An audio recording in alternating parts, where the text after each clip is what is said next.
A violent dispute broke out at the hospital. A patient's family member brandished a knife wildly. I subconsciously moved to push my husband, Liam, out of the way, but he grabbed my hand and used me as a shield for his junior, Stella. And so the knife plunged into my abdomen. It killed my newly formed child. As my crying colleagues rushed me to the ICU, my husband yanked me off the gurney. He roared, "Save Stella first! If anything happens to her, I'll fire all of you." My shocked and furious colleagues retorted, "Liam, are you insane? Stella just has a scratch. Your wife's condition is far more serious." Clutching my bleeding abdomen, I slowly nodded. "Let it be. Liam, after this, my debt to you is paid." My tolerance was met with Liam's cold sneer. "Nina, stop playing the victim. You know perfectly well whether that wound of yours is serious or not." With that, he ignored the dagger still embedded in my stomach, lifted me and threw me to the floor. Feeling the wound tear open, I let out a pained cry. Blood gushed out, soaking my clothes, and with it, the little life inside my body was swept away.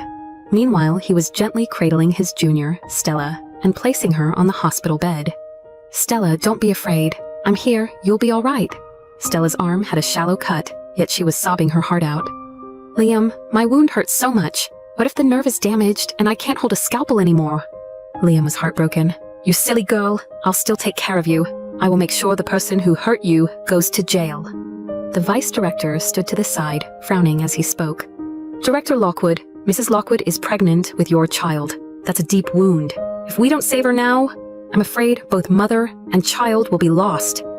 Liam glanced at me with disgust. "She's faking it. She's definitely got cotton and a blood bag under there.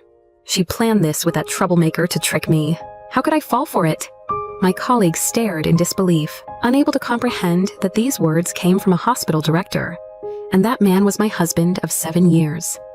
Liam smirked mockingly and kicked me hard in the stomach twice. "Nina, you're quite cunning, bribing all the doctors in my hospital. Women from the backwoods are so ruthless. To think you'd be so insidious just to win my favor. I never should have listened to Grandma and married you." Hearing this, I subconsciously looked at Stella on the hospital bed. Sure enough, a triumphant look flashed in her eyes. In fact, the moment the patient's relative had lunged with the knife, she had whispered to me, "Nina, do you dare to bet? Liam's heart only has room for me. Even if you die in front of him, he won't waver for a second." Clearly, Liam believed Stella's pack of lies. The vice director couldn't listen anymore and was about to speak up for me. I shook my head and cut him off. "Forget it. Save her." Clutching my abdomen, which was racked with a heavy, pulling pain, I tried to stand and leave. The moment I lifted my foot, the pain forced me to my knees again. Gritting my teeth, I began to crawl out of the ICU on my side. A long trail of blood snaked behind me. Liam watched coldly, unmoved. "Nina, stop acting. Go home, change into some clean clothes, and then come apologize to Stella. She only got hurt because of your nonsense." Normally, when he so readily believed Stella and misunderstood me, I would have anxiously tried to explain. But not this time. Slumped by the ward door, I looked back and saw Liam and Stella holding hands, fingers intertwined. I took off my wedding ring and threw it in the trash. When the police arrived and subdued the patient's relative, they saw me, covered in blood, passed out at the clinic door. One of them was horrified and immediately shouted, "Where's the doctor? There's an injured pregnant woman here. Why is no one helping her?" At that moment, my body was ice cold, on the verge of death. Hearing this, Liam walked out of the clinic. He said, completely nonchalantly, "Officer, don't worry about her. She's just putting on a show to get attention. Otherwise, why would she only collapse right in front of me?" The police officer stared at him as if he were an idiot. "I'm a professional detective. With all that blood she's lost, you think I can't tell if it's real or fake by the smell?" The officer's voice was loud, and a crowd of onlookers started to gather in the hallway. Liam didn't like being stared at like a monkey in a zoo. He kicked my already numb stomach. "Nina, the police are here. Aren't you embarrassed yet? How long are you going to keep up this act?" I had lost too much blood and had no strength left, but when I felt someone touch my stomach, I instinctively protected it. In my hazy state, I had forgotten that after taking that knife for Stella, the baby was surely gone. My whole body slumped to the side, falling to the floor. Someone helped me up, covering their mouth in disbelief. "Oh my God, isn't that Dr. Nina? Someone save her, quickly!" "Director Lockwood, she's your wife." Liam was unmoved. He scoffed. "Nina, you've hired quite a few extras, haven't you? What? You think the Lockwood family's money is for you to waste like this? Leaning against the cold, hard wall, I closed my eyes in despair. Liam, do you have any idea that our child is gone? If I can survive this, I hope we never see each other again in this lifetime. Beside me, the police officer kept trying to persuade him to get me emergency treatment, but Liam stubbornly refused, even mocking the officer as another actor I had hired. The furious officer took out his phone, about to call another hospital's emergency line. Just then, Stella came out. Nina, you're wasting medical resources and police manpower like this. Don't you feel ashamed? Get up. I can choose not to press charges. Liam looked at her with pity. Stella, you're just too kind. There's no need to reason with her. His face then hardened as he ordered, Security, drag this troublemaker out and lock her in the storage room. No one opens the door without my permission. The officer was shocked. You can't do that. That's unlawful imprisonment. Liam was unconcerned. She's my wife. How is this imprisonment? I've spoiled her too much. She needs to be taught a serious lesson today. At his word, 2 security guards roughly dragged me up. The searing pain from my torn wound made me cry out. Just then, my best friend, Tessa, who had been called by the police, rushed over. Seeing the fruit knife in my abdomen, her tears instantly fell. Liam, have you lost your damn mind? You're just going to watch her die? You want her dead. Tessa was also a doctor, though she worked at a different hospital. After quickly assessing my condition, she immediately called for others to help move me onto a gurney. Just as I breathed a sigh of relief, Liam blocked the way. You can't take her. She hurt Stella and hasn't apologized yet. Tessa glanced at the rosy-cheeked, unharmed Stella, and her temper flared. The two of them began to argue heatedly.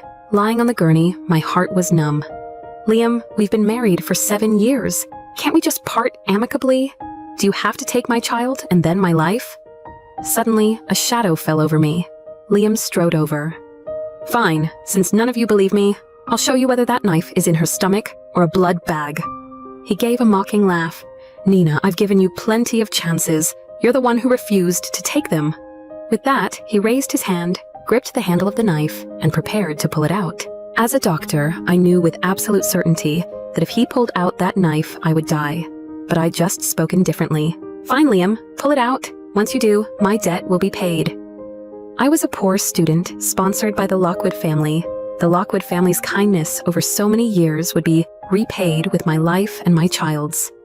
What did you say? Liam seemed not to have heard clearly, his hand on the knife trembling. The police seized the opportunity to restrain him, and Tessa didn't dare to delay, quickly pushing my gurney away. I couldn't hold on any longer and passed out. When I woke up, I was already in a regular ward, but I was hooked up to many machines that belonged in an intensive care unit. The nurse told me that all the critical care beds in the hospital were full, and Tessa had gone to arrange one for me. My life was saved, but I raised my hand to my flat abdomen, where there was no longer any trace of my child's existence. He had stayed in my belly for a brief 4 months. He took a knife for his mother and returned to the heavens. Miss Nina, it's okay for a woman not to have children. That knife wound was very deep, and the delay in treatment was long. Your body is very weak and can't handle any more stress. Please try to look on the bright side. The nurse comforted me. I didn't speak, but tears welled up. I would never have my own child in this lifetime. Seeing how heartbroken I was, the nurse hurried to get me a sedative. She had just left when the ward door was kicked open with a bang. Liam strode in, his words dripping with sarcasm. Nina, Stella said you were faking it, and she was right. How could a seriously injured person be in a regular ward? Did you spend all your money on actors and have none left to rent a proper room? I couldn't be bothered to look at him. Do you need something? My tone was exceedingly cold. He faltered for a second, then frowned. What's with the attitude? Who do you think you're talking to? You injured Stella and caused her to miss 3 surgeries. And because of your fake illness, patients at the hospital are all protesting, calling Stella a homewrecker who encouraged me to harm you. You're coming with me right now to apologize to Stella and clear this up. He grabbed my arm with great force, pulling on my wound and causing a tearing pain. I broke out in a cold sweat. Liam, let me go. I just had surgery. He sneered. Stop pretending. If it were that serious, you'd be in the ICU. With a forceful tug, he pulled me right off the bed. Crash! With a loud noise, the machines I was connected to toppled over and crashed around me. I finally snapped. Liam, I will not apologize to her, and I will not clear things up. I owed the Lockwood family, but I don't owe Stella, and I've already paid my debt. From now on, you have no right to order me to do anything." Liam's face turned frighteningly grim. He flung my arm away, throwing me forcefully to the ground. The pain made my vision go black, and I almost fainted. "How dare you say you don't owe Stella?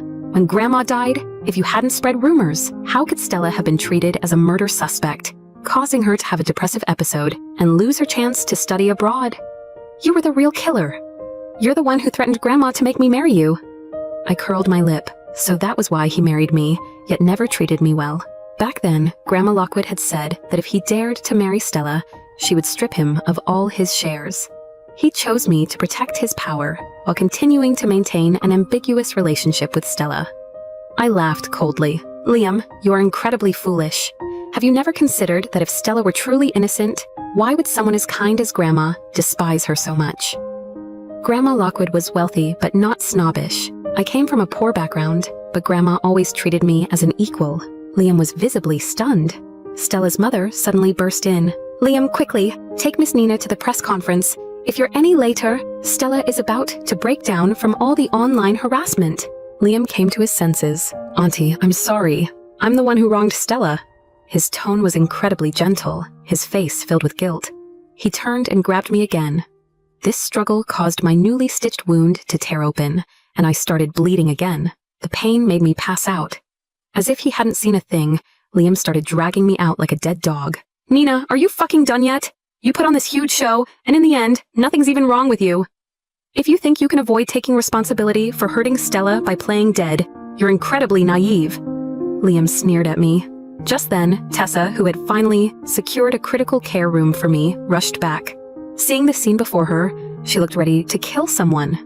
"Liam, are you trying to kill your wife for that homewrecker? She's bleeding again. Are you blind?" Liam was stunned by the shouting. Then he impatiently kicked my stomach. "Tessa, how long are you going to play along with this act? I've known all along she was." Fresh blood gushed from my abdomen. It stained the white floor tiles, staining Liam's black leather shoes. His breath caught in his throat, but in the next second, he frowned and kicked me even harder. "Nina, don't think this self-harm tactic will make me feel sorry. For you, you're so manipulative. You can't even compare to a single strand of Stella's hair." Tessa couldn't take it anymore. She rushed over and slapped him across the face. "Get out of the way!" Liam was forcefully pushed aside as other doctors rushed in. They opened my hospital gown, revealing a gruesome, gaping wound with flesh turned outward. "What are you two doing? How did her newly stitched wound tear open this badly? Get her to surgery, now! We need to restitch and start a transfusion." Liam, questioned by the doctor, suddenly seemed at a loss, because he too had seen the mangled, bloody wound on my stomach. She was clearly acting. How could it be real? Tessa stared at him coldly. "Liam, you caused her to lose her child, and she almost lost her life. Are you happy now? Don't forget, that was your own flesh and blood." Liam remained stubborn. "No, impossible. The person who caused the trouble was clearly hired by her." "I get it now. She must have hurt Stella, and then got scared I'd divorce her over it. You're all just acting along with her, aren't you?" Tessa rolled her eyes. Seeing things were not going well, Stella's mother, who had been silent, tried to slip away. "Liam, since Miss Nina refuses to cooperate, I'll go inform the press conference that it's postponed. It's just my poor Stella who suffers. She's been so kind to everyone her whole life. She's never been insulted like this before." Deep guilt was etched on Liam's face. "Auntie, you go first. Please comfort Stella for me. I'll make it up to her in double when I get back." Tessa sneered. "Idiot, you're hopeless." She put on a mask and headed to the sterilization room to prepare for my second surgery. This operation took even longer than the first. When she came out, she didn't expect Liam to still be waiting outside. Seeing Tessa's calm expression, Liam breathed a sigh of relief. He immediately mocked. "I knew Nina was faking it. If she were really in trouble, you wouldn't be so calm." "Bullshit! I'm a goddamn doctor. If I'm not calm in the operating room, your wife would have died. You know that." Tessa exploded with anger. "Nina has been married to you for 7 years. Has she enjoyed a single day of happiness? She served you like a maid. Her status is lower than that of Stella, the housekeeper's daughter." "She's so busy as a doctor, but after your grandmother's accident left her in a vegetative state, she was the one taking care of her. And where were you then, you devoted grandson? Off having fun with Stella." "I really don't know how Nina could have fallen for a heartless dog like you." Liam's face darkened. She deserved all of it. If it weren't for her, how would my grandmother have died? And Stella wouldn't have been blamed and driven out of the Lockwood family. Tessa laughed coldly. Only a scumbag like you would believe the lies Stella made up. With that, she had an assistant bring her a file. She threw it in Liam's face. The death of old Mrs. Lockwood was suspicious. For years, Nina has been investigating it in secret. Take a good look and see for yourself who the real murderer of Mrs. Lockwood was. Liam read through the old evidence page by page. His face grew darker and darker. When I woke up again, my body was extremely weak. Honey, you're finally awake. I turned my head. Liam was waiting by the bed with a look of joyful surprise. He excitedly wanted to hug me, but then retracted his hands, only cautiously reaching for mine. I immediately pulled away. What? Not happy to see I'm not dead? Here to get revenge for Stella again? My tone was cold. Liam's face stiffened, his eyes filled with deep apology. Honey, don't be so cold to me. I know you're angry. You can yell at me. Are you hungry? Thirsty? Are you uncomfortable anywhere? To be honest, just seeing him made me uncomfortable. He got up to pour me some water. I frowned in disgust. Stop the fake concern, Liam. Let's get a divorce. The hand pouring the water trembled, and scalding water spilled onto his hand. He rushed over, his eyes red. No, honey, we're not getting a divorce. I know you can't have children anymore, but don't worry, I will never leave you because of that. I'm a doctor, trust me, I can definitely cure you. Yes, you are a doctor. Then you should know that my injuries shouldn't have been this severe. I turned to look at him, and Liam's face instantly turned pale. He was desperately trying to figure out how to make amends when Stella suddenly burst in. She complained petulantly. Liam, why are you still here? Didn't you say you were going to buy me jewelry today? To make it up to me? Let's go. Seeing the man ignore her, she clutched her now-healed arm and started to pout. Liam, my hand still hurts. You have to buy me a big diamond ring today, or I'll never forgive you. Liam gritted his teeth. Stella, you still have the nerve to show your face? The police told me everything. The troublemaker wasn't hired at all. He was after you. You botched his wife's surgery and killed her. That knife was meant for you.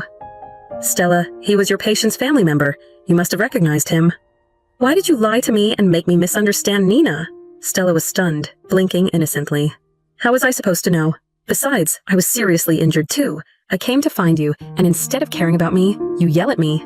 Be careful, or I'll ignore you. With that, she walked to my bedside, looked at my now flat stomach, and smiled. Oh, Nina, you were really hurt. Why didn't you tell me? You made me get misunderstood. That's not right of you. Liam looked at her with a cold face, and raising his hand, slapped her hard. Vicious woman, get out. Your presence here will only hinder my wife's recovery. Stella was incredulous. Liam, you hit me for her? Don't expect me to ever speak to you again. With a stomp of her foot, she ran out, covering her face and looking aggrieved. Liam looked at me, becoming solicitous again. He was about to say something, but I cut him off. Stella lied, that's true, but don't forget, without your help, that knife wouldn't have ended up in my stomach. The usually haughty Liam was at a loss. Honey, don't be like this, it scares me. I was just bewitched by that bitch Stella. I didn't mean to hurt you. Let me make it up to you, okay? I found his words laughable. First, he wanted to make it up to Stella. Now he wants to make it up to me. But I'm not like her. I don't need it. My injuries were severe, and I spent nearly 2 months in the hospital recovering. During those 2 months, Liam abandoned his hospital duties and came to see me every day. Every time Tessa saw him, she would heap cold sarcasm on him. Liam, always so proud, actually endured it all just to get a glimpse of me. Unfortunately, I never opened the door for him. Tessa knew how much I used to love him and warned me, if you get back together with him, I'm ending our friendship. I nodded. Don't worry, I asked him for a divorce the moment I woke up. Tessa frowned. From the way he's pestering you, he doesn't seem like the type to agree to a divorce. It's fine. We'll just file and go through the legal process. In the hospital, he had watched me get stabbed and did nothing. There were so many witnesses, someone would be willing to testify for me. On the day I was discharged, Tessa had surgery and couldn't see me off. My caregiver was with me. Just as we left the hospital, Liam rushed over, looking travel-worn. He grabbed my hand, his dark eyes shining. Honey, I knew you were being discharged today, so I prepared a surprise for you. I've already dismissed Stella and kicked her out of the hospital. What do you think? Are you happy? I was completely unfazed. Liam, I couldn't care less about what happens between you and her. The only thing that would make me happy right now is if you signed the divorce papers." The light in Liam's eyes went out, and his whole body seemed to sway. He looked at me with a wounded expression.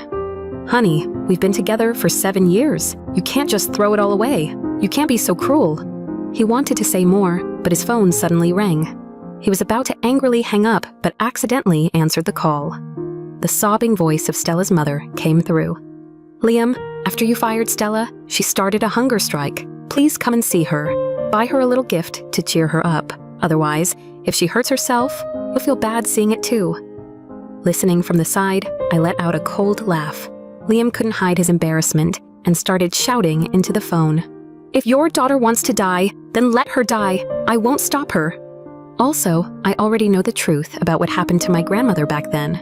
She resented Grandma for not letting me marry her, for not getting to be the young mistress of the Lockwood family. In a fit of anger, she pushed my grandmother's wheelchair off a cliff and then framed my wife. "She's a murderer, plain and simple. Tell her to wait at home for a court summons." Click. The person on the other end hung up abruptly. Liam turned back, hoping to get credit from me, but I had already gotten into a taxi and left. In the rearview mirror, I saw Liam's heartbroken expression as he chased after the car, looking pathetic.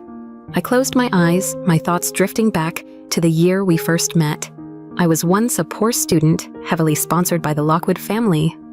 Later, in college, I happened to attend the same university as Liam. He was a big man on campus, but he never looked down on me for my background. Instead, he was encouraging and appreciative. I fell for him at first sight. After graduation, I started working at the Lockwood family's hospital. As a gesture of gratitude, I paid a visit to old Mrs. Lockwood. She took a great liking to me, admiring my resilience and ambition. It was there that I met Stella for the first time.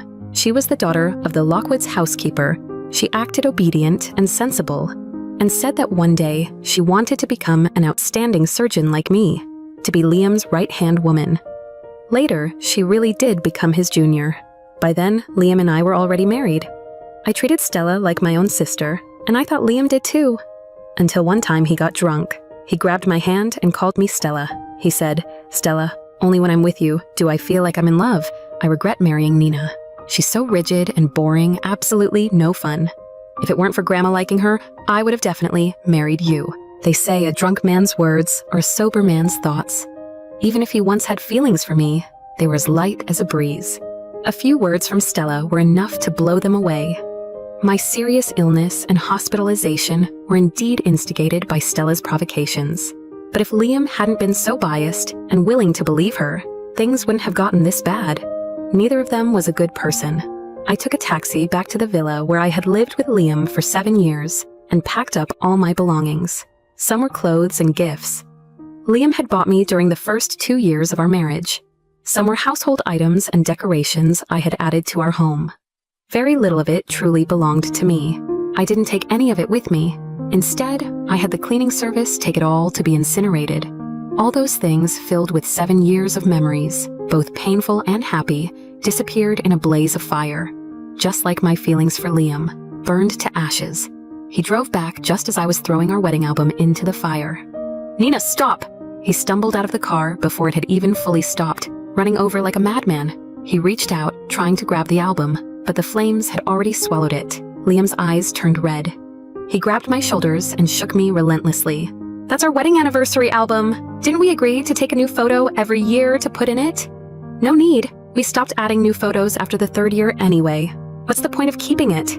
My voice was flat, devoid of emotion. Liam looked guilty and hurt. "Honey, next week is our 7th anniversary. We'll go take new photos. We'll make up for all of them, okay?" I just shook my head. I pushed his hands away. "I've already submitted my resignation from the hospital. Please sign it as soon as possible, Director Lockwood." Liam stared at me intently, and tears actually fell from his eyes. "Nina, in your current condition, you can't perform surgery. If you leave the Lockwood Hospital, how will you support yourself?" "Don't say things you don't mean. I've already notified the police to arrest Stella. There will be no one else between us anymore. Let's just live a good life together, okay?" "Impossible." He wanted to say more to win me back, but the driver had already taken my suitcase and opened the car door for me. "Miss Nina, we should go, or we'll miss the flight." Liam's pupils trembled. You're going abroad? You threw away our memories, gave up the Lockwood Hospital, and now you're abandoning me too?" I didn't answer because there was no point. He knew full well who had abandoned whom first. Besides, I hadn't given up on being a doctor. My body was just too weak right now. I could barely take care of myself, let alone treat patients. So I was going to use this time and my savings to advance my medical skills. That world-renowned surgical college across the ocean. I had wanted to study there for a long time. But after marrying Liam, he said, "What's the use of a woman being so highly educated?" In the end, her focus has to return to the family. It would be a waste of medical resources. At the time, I naturally disagreed with his view. But in the first 2 years of our marriage, he was truly gentle and considerate towards me. And thinking of old Mrs. Lockwood's final request, I let go of my thirst for medicine. But just as I convinced myself to indulge in that life, I discovered that Liam's attentiveness had at some point been redirected to Stella. Now I was all alone. For the rest of my life, I would run only towards my ideals. My time abroad was fulfilling and intense. It took me a month to adapt to the life here, and half a year to integrate into the local medical community.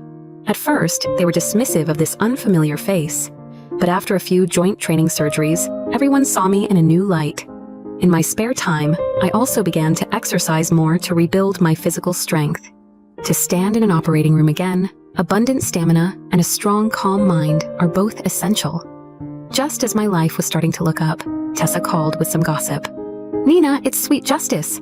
You'll never guess how miserably Stella ended up." Stella, I hadn't heard that name in a long time, but it hadn't faded from my memory. She was the one who killed my child. She got what she deserved. I was pleased to hear it. On the other end of the line, Tessa began to tell the story with great enthusiasm.